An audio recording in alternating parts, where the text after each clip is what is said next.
So you have a hard top, a soft top, and then you have my personal favorite. For $3,995, you can get the Sky Top. Let me show you how it works. It's a one-touch open and close operation. So you push that and it starts going back.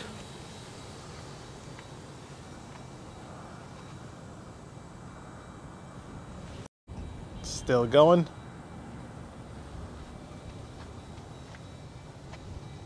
And there it is, the Sky Top. Pretty cool. I would definitely get the Sky Top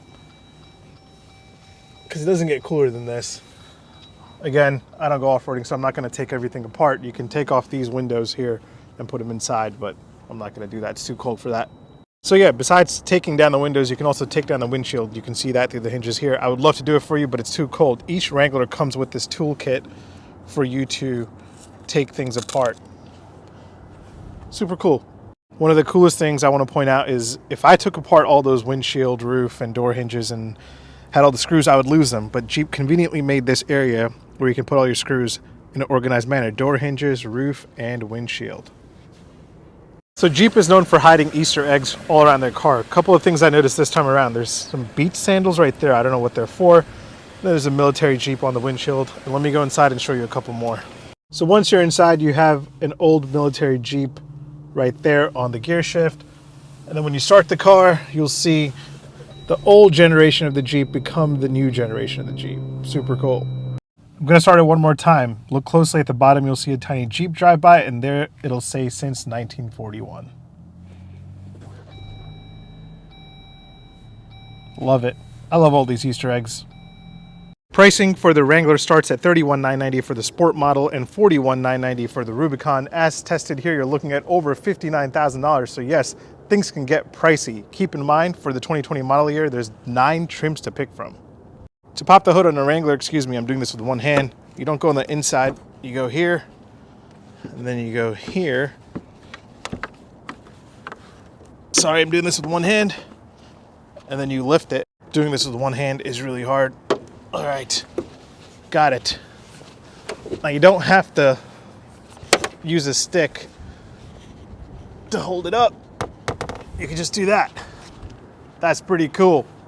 Power comes from a 2-liter 4-cylinder turbo engine making 270 horsepower and 295 pound-feet of torque, and that's made it to an 8-speed automatic. If you want the 6-speed manual transmission, you have to go for the 3.6-liter Pentastar V6. For 2020, you also have a turbo diesel V6 engine making an outstanding 442 pound-feet of torque. I would love to drive that one and see how that feels. 0 to 60 for the 4-cylinder turbo model comes in at 6.5 seconds, and the top speed comes in at 112 miles an hour. That's pretty quick for a Wrangler. Fuel economy comes in at 21 city, 22 highway, and that's for the 8-speed automatic 4-door Rubicon. I'm averaging, excuse the beeping here, 17.2 miles a gallon. Absolutely love the design. I think the Rubicon looks super tough. One of the easiest ways to tell a 4th generation Wrangler apart from the other ones is this little indent here. And then they also got rid of the Jeep logo. Jeep says that the grille should be enough to say that this is Wrangler, and I agree. The color seen here is ocean blue. I love Jeep's naming of their colors. Red is called Firecracker. Yellow is called Hella Yella. Green is called Mojito. And there's also something called Bikini Pearl. Very interesting. So my test model comes with the optional premium LED lighting package for $1,045, and it gives you LED everything. LED headlamps, fog lamps, indicators, daytime running lights, and here are the LED tail lamps with the indicators on. Door open and close from the outside and from the inside. Nice. Very nice. Pretty solid. I love the quality of the interior. I think it's perfect even if you want to use a Wrangler as your daily driver and you're not going to go off-road. One thing I used to hate about old Jeeps were that the interior were really cheap. That's so cool. Look at that Sky Top. So yes, you do have heated seats and a heated steering as a part of a $995 cold weather package. There you go. And there are the buttons for it. As a part of the cold weather package, you also get remote start, which means when you remote start your car, you can start the heated seats and the heated steering and the cabin temperature, and it'll be nice and warm when you get inside. By the way, just a note, it is one of the best remote start systems I've ever experienced in my life. You can start it from super long distances. You can start it through walls. It's really mind-blowing how like crazy it is. Rear seat legroom comes in at 38.3 inches. Very comfortable area to be in. I love it. You have a USB and USB-C ports for rear passengers if they want to charge their stuff. If you want to dive deeper into the infotainment system here, check out my Instagram story highlight for the Gladiator. I go into super detail there. One thing I did forget to mention, you can create shortcuts right here at the bottom. So if I want to access off-road, I can do that quickly. Other than that, it's the best system, to be honest, in the industry.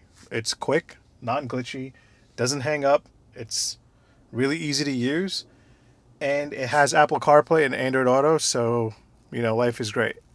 For $1,295, you can get an Alpine sound system with 9 speakers and a waterproof subwoofer.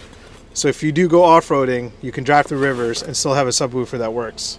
Cup holders wise, you get 1, 2 in the front. That's my Dunkin' Donuts right there. And for rear passengers, a very interestingly placed cup holder is in the center armrest. So a total of 4 cup holders. Honking the horn. Pretty solid. Safety features wise, you do have adaptive cruise control. You do have blind spot monitoring where the sensors live right there. And a very interesting place for the rear view camera on the spare tire. If you're wondering what that fuzzy thing is, that's my mic.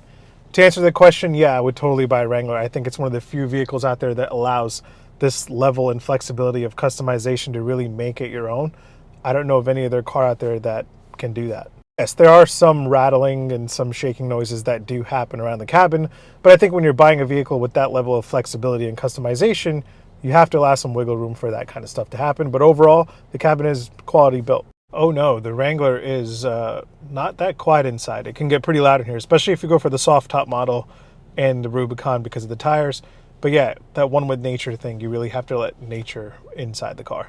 If I was going to buy a Wrangler, it would be the Sahara. Rubicon is a little bit too off-roady for me. I built one out on their website and I got it to $51,000. So, you know, it's expensive, but that's how I want it.